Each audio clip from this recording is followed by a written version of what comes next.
పేరెంటం చేస్తున్నప్పుడు పాదాలకి పసుపు రాస్తాం కదా, మన ఇంటికి వచ్చే ముత్తైదులకి, కన్ని ముత్తైదులకి అందరికీ కూడా లక్ష్మీ స్వరూపంగా భావించి మనం పాదాలకి పసుపు రాస్తాం కదా. ఇది ఎందుకంటే మనం ఎప్పుడైతే ఎదుటి వాళ్ళ కాళ్ళని పట్టుకుంటామో వాళ్ళ ఈగో ఫుల్గా సాటిస్ఫై అయ్యి మనం మంచిని కోరుకుంటారనమాట.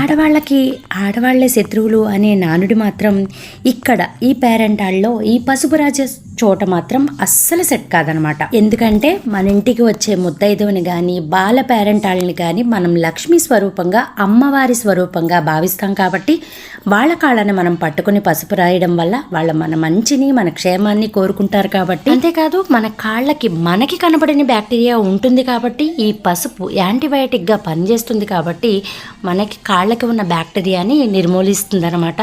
అంతేకాదు మనం ఏ పూజ చేసుకునేటప్పుడైనా కాళ్ళకి పసుపు, నుదుటిన కుంకుమ పెట్టుకుని పూజ చేసుకోవడం మంచిది కూడా. Thank you for watching.